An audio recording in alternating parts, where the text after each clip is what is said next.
ব্যক্তির লাভ ক্ষতি থেকে শুরু করে রাষ্ট্রের উন্নয়ন সব কিছুর পেছনে থাকে অর্থনীতির অবদান। সেজন্য দরকার আর্থিক হিসেব নিকাশ আর অর্থনীতির চুলচেরা বিশ্লেষণ। আর এই বিশ্লেষণ নিয়ে ডিবিসি নিউজের সাপ্তাহিক আয়োজন অর্থনীতির সংলাপ নিবেদন করছে RIL অ্যাঙ্গেল অ্যান্ড চ্যানেল। প্রতি শনিবার রাত 10টা আমরা হাজির হই এই সংলাপে। আর আজ আপনাদের সাথে আছে আমি প্রণব সাহা। অর্থনীতির সংলাপে আজকের বিষয় বাজেটের পরে কেমন উৎসবের অর্থনীতি। আলোচনায় আজ আমাদের সাথে স্টুডিওতে আছেন Dhaka chamber of commerce and industry DCCI এর সভাপতি আশরাফ আহমেদ। আপনাকে স্বাগত আমাদের এই অনুষ্ঠানে। Thank you. আমাদের সঙ্গে আরও আছেন বাংলাদেশ ইউনিলিভার বাংলাদেশের চেয়ারম্যান ও ব্যবস্থাপনা পরিচালক এবং foreign investors chamber of commerce and industry FICCI সভাপতি জাভেদ আখতার। জাভেদ আখতার, আপনাকে স্বাগত। অনেক অনেক ধন্যবাদ। আর দর্শক, আমাদের এই অনুষ্ঠান প্রচারিত RIL অ্যাঙ্গেল অ্যান্ড চ্যানেল নিবেদিত এই অনুষ্ঠানে উৎসবের অর্থনীতি কেমন হচ্ছে বাজেটের পর সেই নিয়ে আলোচনায় আমাদের সঙ্গে ঢাকা চেম্বারের সভাপতি আছেন এবং আছেন ফিকির সভাপতি। আমি ঢাকা চেম্বারের সভাপতি আশরাফ আহমেদ শুরু করতে চাই। আরেকটা দিন মাঝখানে আছে, একরকম উৎসব শুরু হয়ে গেছে। আমরা আগামী ঈদ মুবারকও জানাতে পারি আপনাদেরকে এবং দর্শকদেরকে।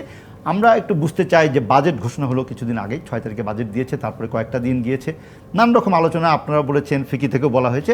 একটু যদি শুরু করতে চাই এইভাবে যে উৎসবের অর্থনীতিটা ভালো হয়ে ওঠা জমানোর মতন অবস্থা, আর্থিক অবস্থা আমাদের আছে কিনা, বা বাজেটে কেমনটা দেখলেন, আমাদের পরবর্তী অর্থনীতিটা কীরকম হবে, আশরাফ আহমেদ যদি শুরু করেন।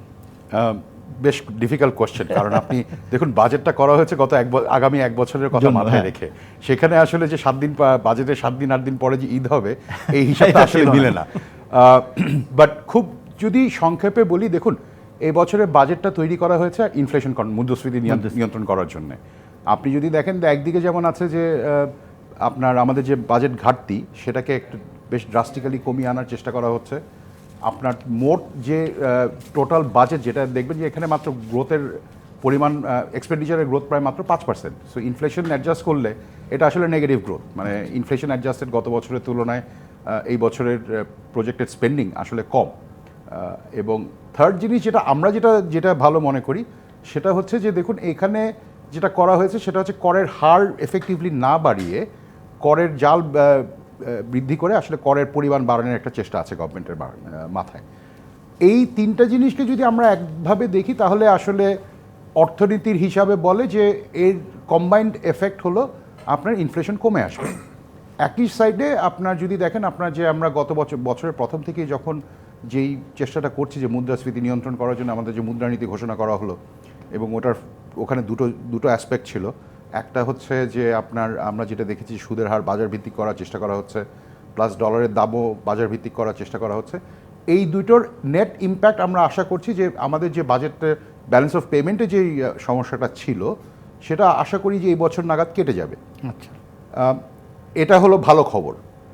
খারাপ খবরটা হলো যে এই যে মুদ্রাস্ফীতি নিয়ন্ত্রণের জন্য যে এই এতগুলো চেষ্টা, আপনার মুদ্রানীতি বা আমাদের বাজেট, ফিসকাল পলিসি সব কিছু মিলিয়ে এটার একটা সাইড এফেক্ট, বড় সাইড এফেক্ট হচ্ছে আপনার একটা মার্কেটে একটা বড় ধরনের লিকুইডিটি ক্রাঞ্চ তৈরি হয়। যে মুদ্রা সরবরাহ যেহেতু কমে যায়, ঋণের প্রবাহ কমে যায়। ঋণের প্রবাহ কমে গেলে যেটা হয় যে অর্থনৈতিক প্রবৃদ্ধি কমে যায়। অর্থনৈতিক প্রবৃদ্ধি কমে যাওয়া কিন্তু দুটো অ্যাসপেক্ট আছে। একটা হচ্ছে যে গ্রোথ হলো না, সেক্ষেত্রে যেটার মানে হচ্ছে কর্মসংস্থান বাড়লো না, এটা একটা বাজে একটা ইম্প্যাক্ট হতে পারে। কিন্তু এটার থেকেও আসলে মাননীয় অর্থমন্ত্রী আরেকটা খুব ইম্পর্টেন্ট জিনিস বলেছেন। দেখুন উনি যেমন ঘোষণা দিয়েছেন যে এটা পিরিয়ডিক্যালি রিভিউ করা হবে।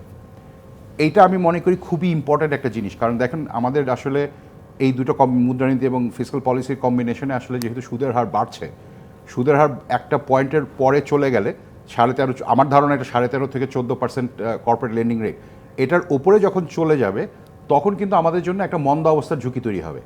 যে ইকোনমি শুধু যে স্লো ডাউন করবে তা না, প্রবৃদ্ধি কম হবে তা না, গ্রোথ নেগেটিভ হয়ে যেতে পারে। আচ্ছা, গ্রোথ নেগেটিভ হলে তখন আসলে কর্মসংস্থান কমবে। এবং আরেকটা ভয়াবহ সাইড এফেক্ট যেটা হবে সেটা হচ্ছে যে আপনার বেড়ে যাবে, মন্দঋণ বেড়ে যাবে, ব্যাংক্রাপসিস বেড়ে যাবে। এগুলো আসলে অর্থনীতির সূত্র, আপনি পছন্দ করি বা না করি তাদের কিছু আসা যায় না। হ্যাঁ, সো এই ডেঞ্জারটা তার মানে হচ্ছে যে যখন আপনার ইন্টারেস্ট রেট একটা পর্যায়ে পর্যন্ত বাড়বে তখন কিন্তু সেটা ইনফ্লেশন বাড়ুক বা না বাড়ুক আমাদেরকে কিন্তু এই স্টান্সটা রিভার্স করতেই হবে। এই যে এবং যেইটার কারণে আমি উৎসাহিত বোধ করি যে মাননীয় অর্থমন্ত্রী প্রথমবারের মতো দেখলাম যে এরকমভাবে বললেন যে একটা পিরিয়ডিক একটা রিভিউর সুযোগ ক্রিয়েট। আমরা আশা করি যে উনি করবেন, কারণ আপনি যদি বললেন যে খারাপ দিক যেগুলো বলা যায় সেগুলো কিন্তু একটু অ্যালার্মিং, তাই না? যে খুবই গ্রোথ যদি কমে যায়, কর্মসংস্থান যদি কমে, তাহলে কি হবে? আমরা ঋণের সুদ বাড়ালাম কারণ আমরা যাতে মানুষের কাছে কম টাকা থাকে, কিন্তু তার যদি বিনিয়োগ কম হয় তার জন্য যদি উদ্যোক্তা ক্ষতিগ্রস্ত হয় তাহলে তো কর্মসংস্থান হবে না, এটা একটা চেনের মধ্যে পড়ে যাবো। Absolutely. আমি একটু জাভেদ আখতার আপনাদের যদি আপনারা অনেক বড় অনেকগুলো রিয়াকশন দিয়েছেন, কিন্তু আমি আবার ধরেন সাধারণ মানুষ হিসেবে মিলাতেই চাই, আপনি একটা কনজিউমার গুডসের বড় উৎপাদনকারী বাংলাদেশে, তাই না? এবং আপনারা খুব দ্রুত টের পান কিন্তু যে ইউনিলিভারের শ্যাম্পু কমে যায়, সানসিল্কের বিক্রি কমে গেল কিনা, লাক্সের বিক্রি কমে গেল কিনা, মানে অন্য প্রোডাক্টের সেটা কিন্তু আপনারা খুব দ্রুত টের পান অন্য অন্য যে কোনো জায়গার থেকে। তো সেই ক্ষেত্রে যদি দেখেন, আমি যেহেতু কেন মানে গরুর হাটের কথাটি বললাম, দুদিন যাবত আমরা নিউজ করছি যে বড় গরুর দাম বেশি, মানুষ বলছে দাম বেশি, বড় গরু মানুষ কিনছে না, মানে ছোট গরু খুঁজছে, মাঝারি গরু খুঁজছে, তার মানে মানুষের হাতে টাকাটা কিছুটা কম।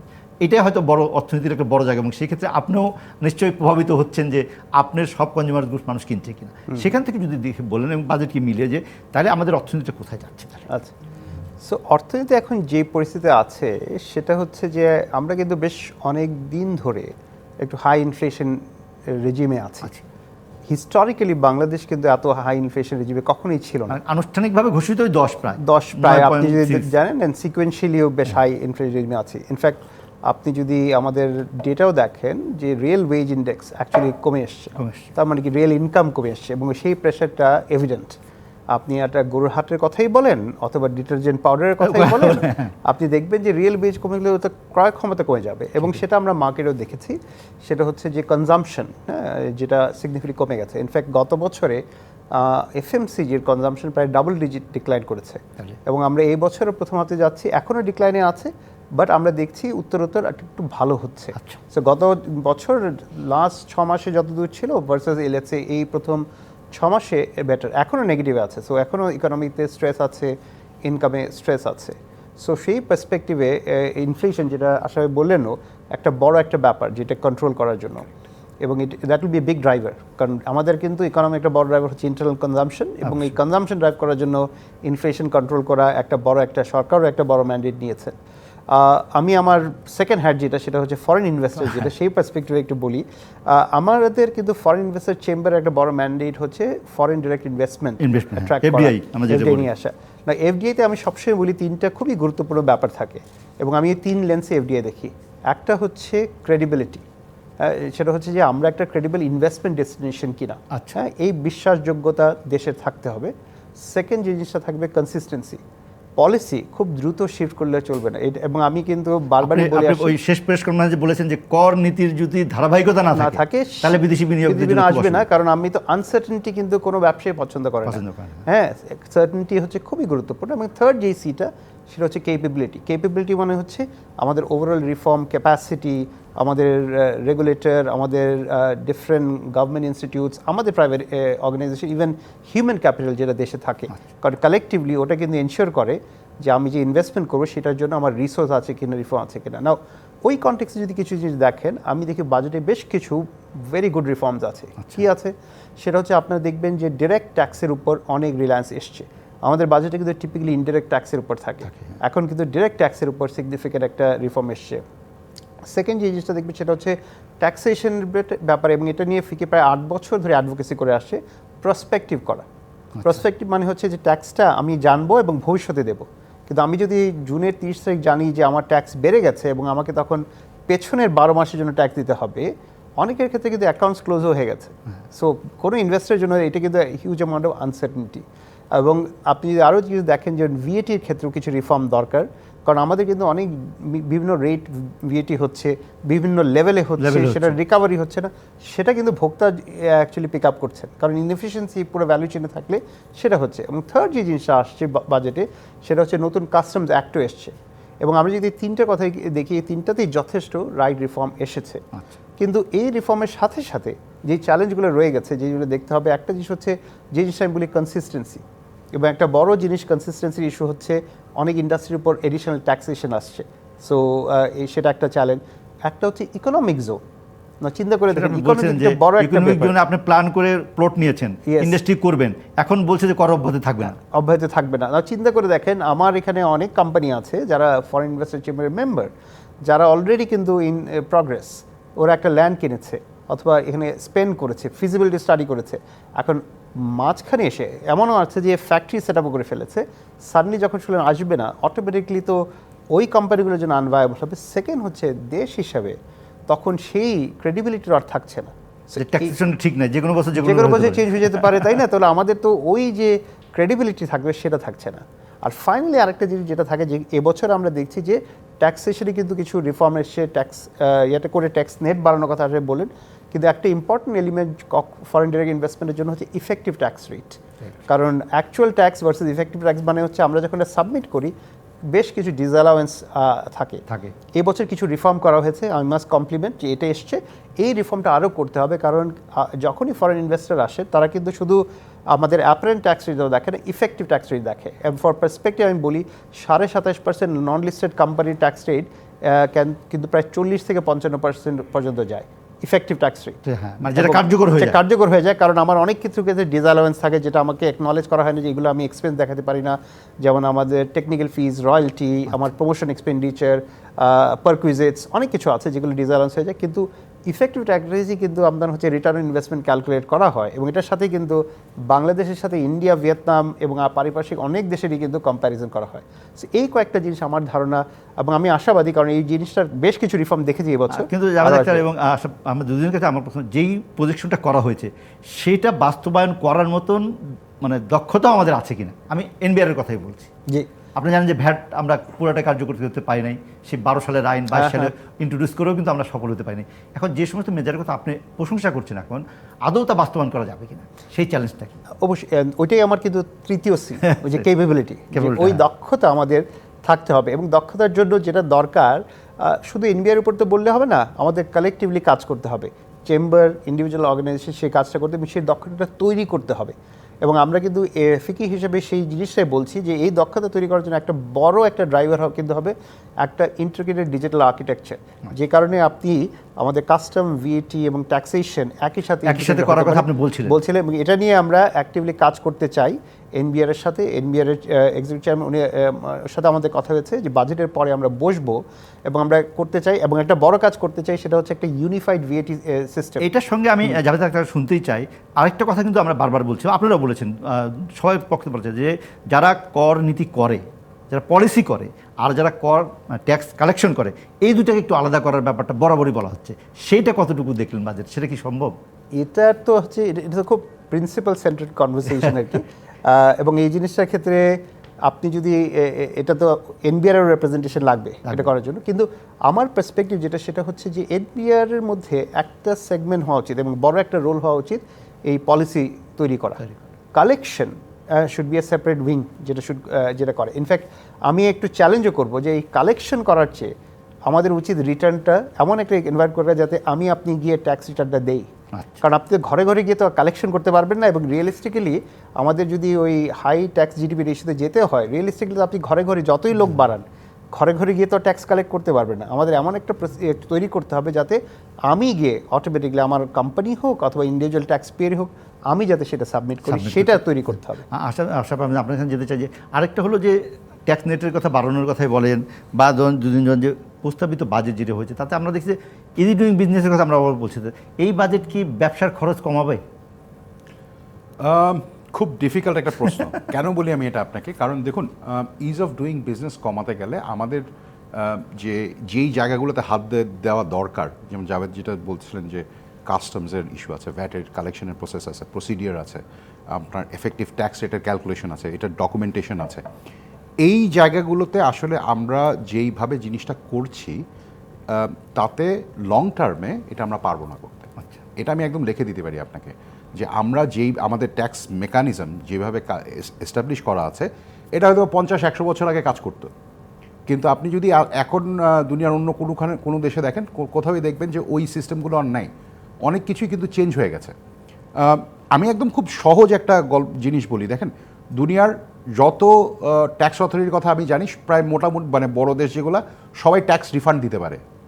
আপনি এক্সেস ট্যাক্স পে করলে বছরের শেষে কাগজপত্র যখন দিবেন, তখন আপনাকে যে এক্সেস অ্যামাউন্টটা ট্যাক্সটা দেওয়া হয়েছে সেটা আপনার রিফান্ড করা হবে, সেটা ভিএটি হোক, কাস্টমস হোক, অথবা ইনকাম ট্যাক্স হোক।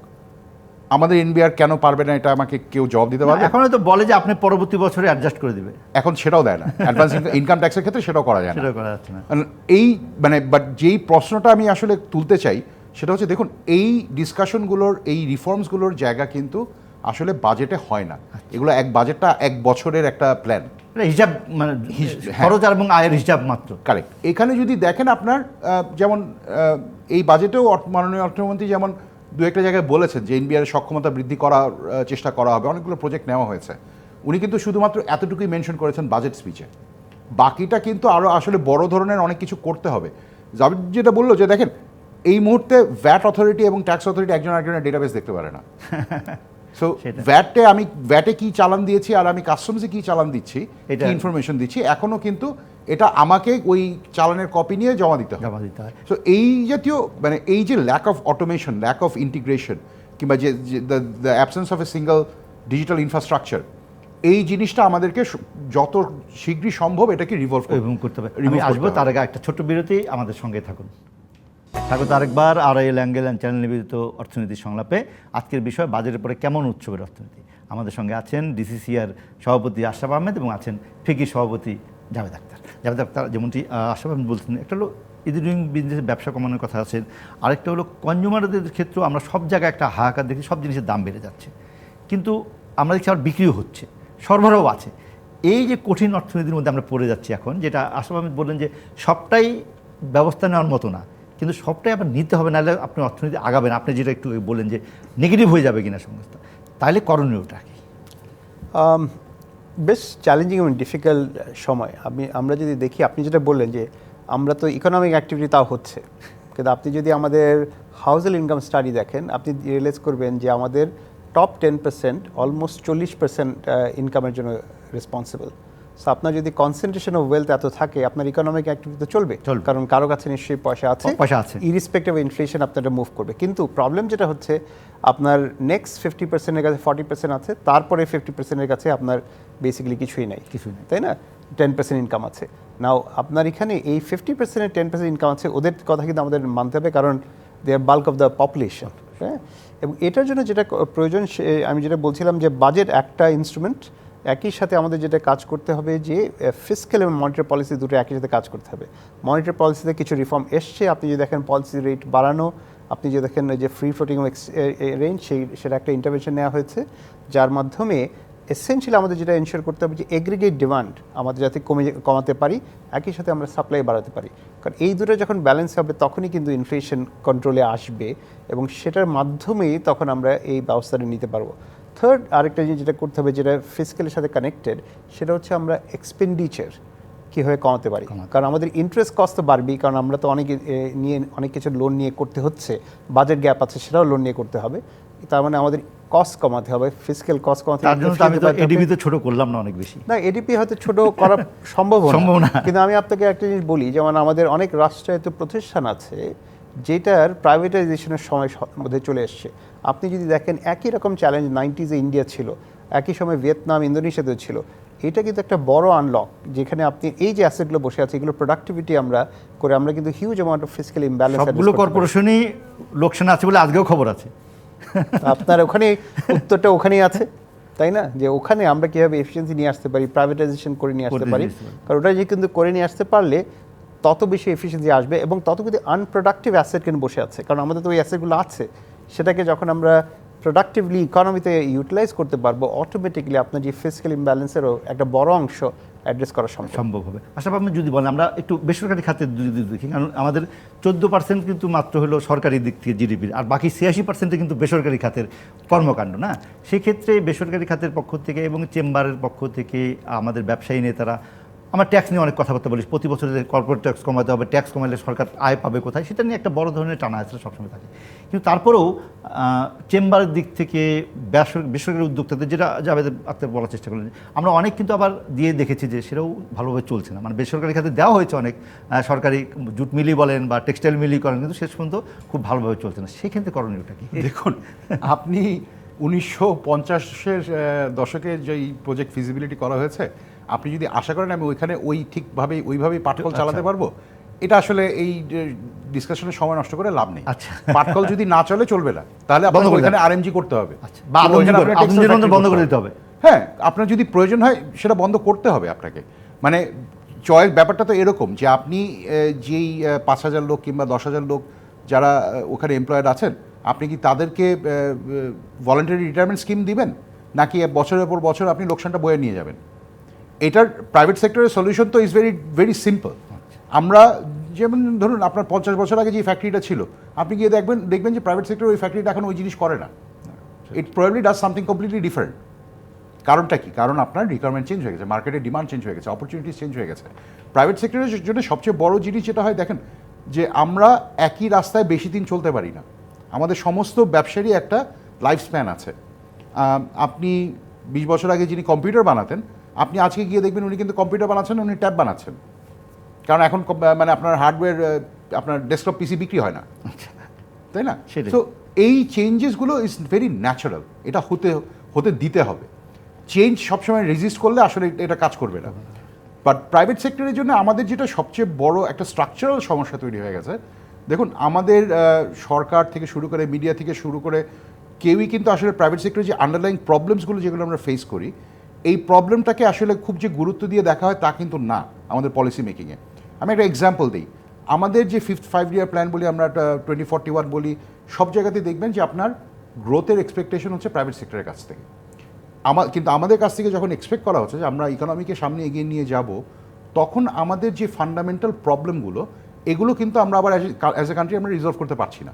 আমরা একদম স্ট্রেট ফরওয়ার্ড, আপনার কাস্টমস প্রসিডিয়ার থেকে শুরু করে, ট্যাক্সেশন প্রসিডিয়ার থেকে শুরু করে, ব্যাংকিং সিস্টেম থেকে শুরু করে, সব জায়গাতেই কিন্তু আমরা একটা মোটামুটি একটা আনকম্পিটিটিভ প্রেশারের ভিতরে থাকি। আপনি যদি খুব সিম্পল একটা জিনিস আমি ক্যালকুলেট করছি কয়েকদিন ধরে, দেখুন একটু আগে যেটা বললাম যে এনবিআর কেন ট্যাক্স রিফান্ড করতে পারবে না।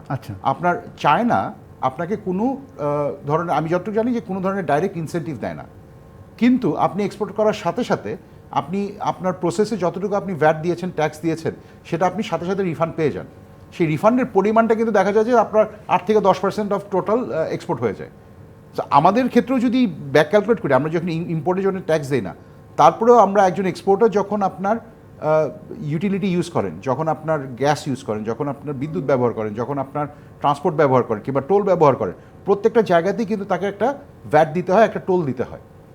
এই যে ভ্যাটের এই পরিমাণটা যদি আমরা সরাসরি রিফান্ড করতে পারি, দেখবেন যে আমরা ইনসেন্টিভ হিসেবে যে জিনিসটার কথা, যে অ্যামাউন্টের কথা বলছি, তার থেকে বড় একটা অঙ্ক চলে আসে। তাহলে সাধারণ মানুষের প্রশ্ন করতে হয় জাভেদ আখতারের কাছে, ইউনিলিভারের কাছে, যে ইউনিলিভারের যে আপনি বলছেন পরিবর্তন বা একই জায়গায় 50 সালের দিন চলে, ওনারা তো প্রতি 6 মাসে লাক্সের কাভার চেঞ্জ করে দেয়। হ্যাঁ, সানসিল্কের শ্যাম্পুর মানে ব্র্যান্ডিং এবং মানে কন্টেনারটা পর্যন্ত চেঞ্জ করে দেয়। তাতে আমি মনে করি যে আমি নতুন, তাই না, নতুন জিনিস পেলাম। সেটা না, এখানে আপনাকে একটু বুঝতে হবে যে আপনি এই সেম ব্র্যান্ডের সাবান আপনি আজকে বাজার থেকে যেটা কিনছেন এবং 1970 সালে যেটা কিনতেন, দুটো আসলে এক জিনিস না। আমি বললাম যে অন্তত কাভার হলেও চেঞ্জ করা হয়, ভিতরটা কতটুকু চেঞ্জ হয় জাভেদ আখতার বলতে পারবে। তবে আমি মনে করি এই যে ভ্যাট ট্যাক্স ফেরত দেওয়া, তাতে করে কি আমি কনজিউমার লেভেলে কোনো সুবিধা পাবো কিনা, যেটা আশাবাদ করলেন।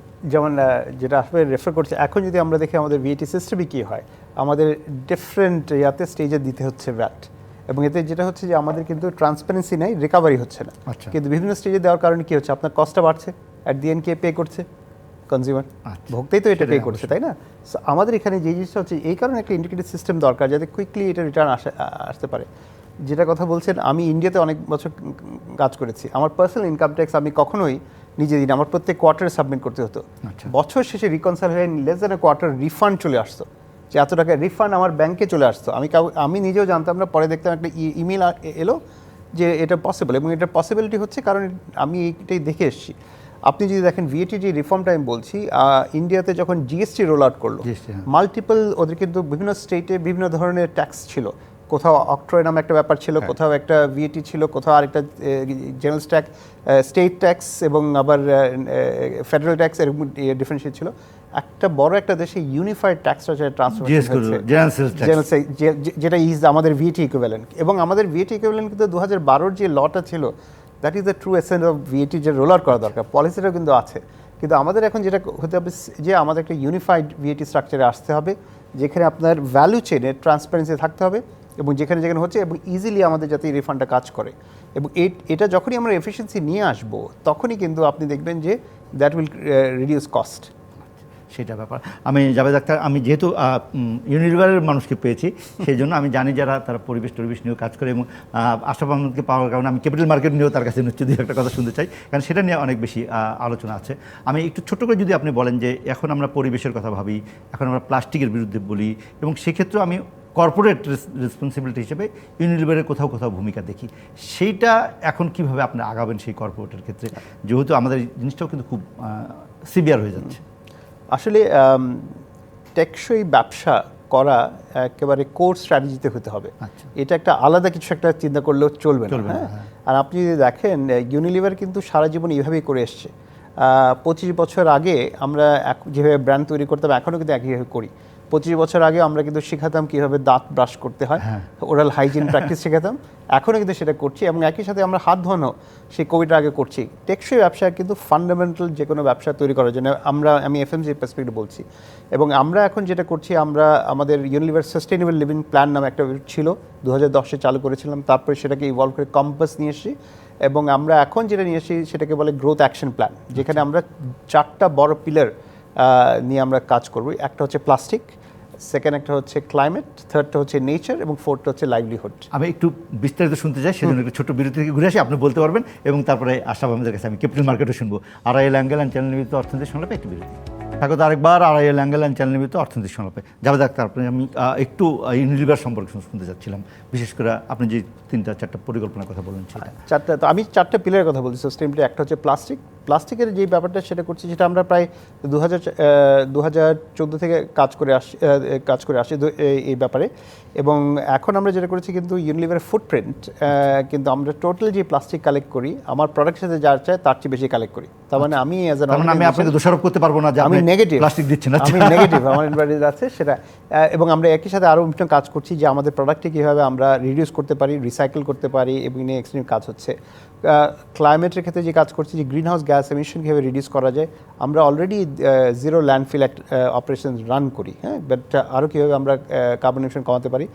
নেচারের ক্ষেত্রে বেশ কিছু কাজ হচ্ছে, যেমন আমাদের একটা বড় কাজ হচ্ছে পাম অয়েল। আপনারা জানেন এখন কিন্তু আমাদের 100% পাম অয়েল আমরা যেটা বলি এনডিপি বলে, যে no deforestation no peat, so it's certified, যে এটার কারণে এনভায়রনমেন্টে কোনো নেগেটিভ ইম্প্যাক্ট হয়নি, হ্যাঁ। এবং ফাইনালি যে জিনিসটা আছে হচ্ছে লাস্ট ওয়ান, যেটা বললাম লাইভলিহুড, যার মাধ্যমে আমরা যেটা করছি যে আমরা প্রায় 2 লাখ রিটেইলারকে কিন্তু এখন কানেক্ট করেছি, ওয়্যার করেছি, যার মাধ্যমে তাদের ব্যবসাকে আমরা এনহান্স করতে পারি, ড্রাইভ করতে পারি। সো এই যে 4টা পিলার বললাম, এই 4টা পিলার কিন্তু ইজ নট এ সিএসআর, এটা পার্ট অফ আমার স্ট্র্যাটেজি, বিজনেস ইটসেলফ, যে এই আমার বিজনেসের কম্পিটিটিভ অ্যাডভান্টেজ আনতে হলে এইটা নিয়ে আমি কাজ করব। এবং এটাতে শুধু কনজিউমার না, অন্য নাগরিকরাও উপকৃত। অবশ্যই, বিকজ আপনি দেশের মানুষের কথা, দিনের শেষে আপনি কিন্তু ইন আইসোলেশন একটা কোম্পানির কথা চিন্তা করলে হবে না, শুধু ভোক্তার কথা চিন্তা করলে হবে না, আপনাকে দেখতে হবে যে আমি যে কাজগুলো করছি তার মাধ্যমে আমার এনভায়রনমেন্ট, আমার সোসাইটি এবং দেশের টিকে থাকলে আপনার কনজিউমার টিকে থাকবে। অ্যাবসলিউটলি। ধন্যবাদ আপনাকে। আশরাফ আহমেদ যদি বলেন যে আমি একটু ক্যাপিটাল মার্কেটের ব্যাপারে আপনি শুনতেছি, কারণ আমি জানি এই ব্যাপারে আপনার একটা সংযুক্তও আছে এবং এক্সপার্টিজও আছে।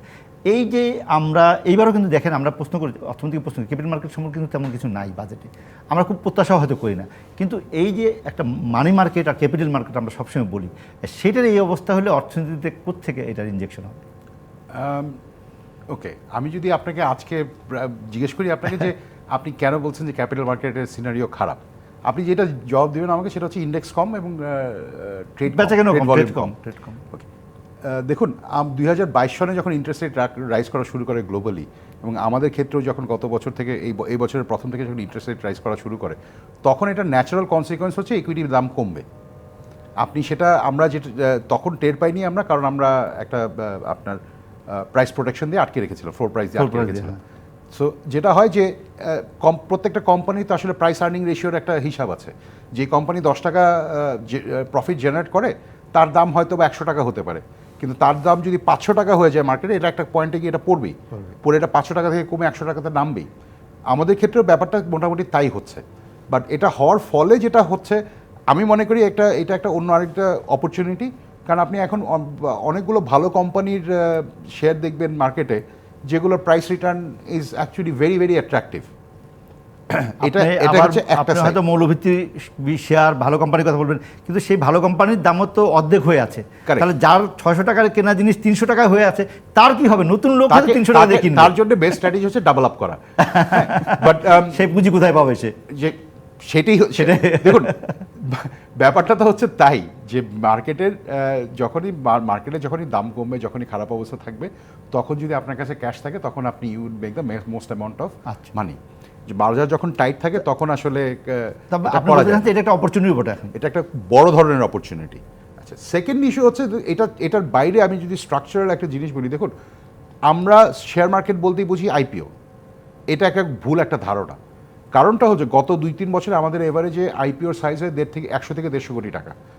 আপনি খেয়াল করে দেখবেন এসএমই আইপিও এনেছি, রাইট, বছরে বন্ডের লিস্টিং হয় 20,000 কোটি টাকা, 2,000 কোটি টাকার উপরে, মানে আইপিওর প্রায় 20 গুণ।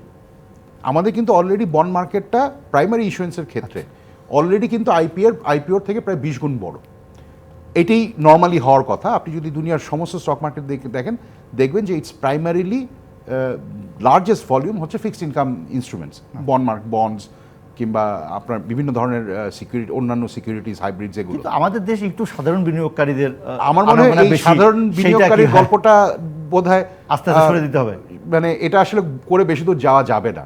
কারণ আপনি যদি দেখুন যে সাধারণ বিনিয়োগকারী বলতে যদি আপনি বুঝান যে কয়েক লক্ষ টাকার ইনভেস্টর যারা শুধুমাত্র আশা করে যে তারা কেনা বেচা না, শুধু মানে যারা ইনভেস্টর না, আচ্ছা, কিন্তু স্টক ট্রেডার, তাদের কথা চিন্তা করলে তো হবে না। আপনাকে তো স্টক মার্কেট যখন আপনি ফর্ম করবেন তখন আপনাকে চিন্তা করতে হবে আপনি আসলে চাচ্ছেন কাদেরকে। আপনি আসলে চান যে লং টার্ম সেভার্স, যারা, যে মানুষ যখন ইনভেস্ট করার জন্য স্টক মার্কেটে আসবে, এবং বড় মানে যেই সমস্ত ভালো ব্যবসাগুলো আছে দেশে, তারা আসবে ক্যাপিটাল রেজ করার জন্য। এদের জন্যই তো আসলে স্টক মার্কেট দরকার। আপনার তো 200-250 ব্রোকারের জন্য স্টক মার্কেট কোনো দরকার নেই। আসলে ওটা বেশি ইনভেস্টমেন্ট। কারেক্ট। ইকোনমির জন্য একটা ক্যাপিটাল মার্কেট কোথায় সবচেয়ে ইম্পর্টেন্ট ভ্যালুয়েশনটা করে, সেটাই আসলে ফোকাসটা হবে। ঠিকই সভাপতি যাবে দেখতে পারবেন, বিদেশি ইনভেস্টমেন্ট আমাদের কমে যাচ্ছে শেয়ার মার্কেটে। যদি আপনারা সেটা তুলেছিল যে তারা কমে যাচ্ছে এবং তারা শেয়ার বিক্রি করে দিয়ে চলে যাচ্ছে, সেটা কেন বিদেশি ইনভেস্টরদের ক্ষেত্রে এরকম হচ্ছে কেন? আপনি ফিকি চেম্বারের প্রেসিডেন্ট এখন, আপনি যদি দেখেন, আসলে একটু ইন্ডিকেশন দিল যে আমাদের কিন্তু মার্কেটটা অপারেট করে স্মল ইনভেস্টার দিয়ে, এবং small investor short term loan নিয়ে যখন অপারেট করে তখন কিন্তু এই মার্কেটটা অনেকটা গ্যাম্বলিংয়ের মতো হয়ে যায়। আচ্ছা, হ্যাঁ, আপনার যখন ইনস্টিটিউশনাল ইনভেস্টার আসে, তারা কিন্তু দেখবে ফাইন্যান্সিয়ালটা ট্র্যাক করে তারা ইনভেস্ট করে লঙ্গার টার্ম আউটকামের জন্য। হ্যাঁ, এবং আমাদের কিন্তু সেই জিনিসটাই প্রয়োজন, এবং সেই কারণে যেটা দরকার সেটা হচ্ছে যে ফরেন ইনস্টিটিউশনাল ইনভেস্টার নিয়ে এসে তাদেরকে দেখানো যে রিটার্নটা কি আসবে, এবং আপনার তখন ভাইব্রেন্সি মার্কেটের দরকার। অটোমেটিকলি তারা কিন্তু ওখানে ইনভেস্ট করতে আসবে, কারণ যখন আপনার ওয়েটেড রিটার্ন বেটার হবে অটোমেটিকলি আসবে। আপনি তাকিয়ে দেখেন, যখনই আমাদের ইনস্টিটিউশনাল ইনভেস্টার এসছে এবং প্রাতিষ্ঠানিক বিনিয়োগ যখন বেড়েছে, তখনই কিন্তু স্টক মার্কেট অনেক ভাইব্রেন্ট হয়েছে, কারণ তারা স্ট্র্যাটেজিক্যালি ইনভেস্ট করে, লঙ্গার টার্মে ইনভেস্ট করে। কারণ আপনার ইনভেস্টারটা এই সমস্ত stock market is never a short term investment, এটা লং টার্ম ইনভেস্টমেন্ট। আপনার লং টার্ম প্লে করতে হবে, এবং কেবলমাত্র প্রাতিষ্ঠানিক বিনিয়োগকারীরাই কিন্তু এই কাজটা করতে পারবে। এবং এটার জন্য যেটা দরকার, ওই আবার চলে যাবো যেখানে আমি শুরু করেছিলাম, ক্রেডিবিলিটি।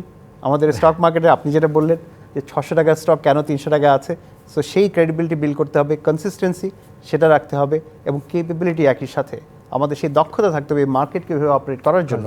এবং এই ফান্ডামেন্টালি এই তিনটা জিনিস অ্যাড্রেস করতে পারলে কোনো কারণ নেই কেন ফরেন ডাইরেক্ট ইনভেস্টর আসে, যেখানে আমাদের অর্থনীতির সূচকের অনেক জায়গায় আমরা ভালো জিনিস দেখছি। যদি শেষ করেন আপনি, আরেকটা আপনি বলেছেন যে কিছু জায়গায় ট্যাক্স করা হয়েছে, যেটা অনেকটাই সরাসরি ক্ষেত্রে আমাদের বিদেশি বিনিয়োগকৃত কোম্পানির প্রোডাক্টের উপরে একটা বড় ব্যাপার হচ্ছে, সেটা আপনি আশঙ্কা প্রকাশ করেছেন তাতে করে এরা নিরুৎসাহিত হবে, এবং তাতে করে কনজিউমাররা হয়তো কোনো ক্ষেত্রে ক্ষতিগ্রস্ত হতে পারে। সেটা যদি বলে শেষ করেন। সো আমি এর আগে ইকোনমিক জোনের কথা বললাম, এটা একটা বড় একটা ব্যাপার, যেখানে আমাদের অনেক বিনিয়োগকারী ইনভেস্ট করেছেন এই জোনে।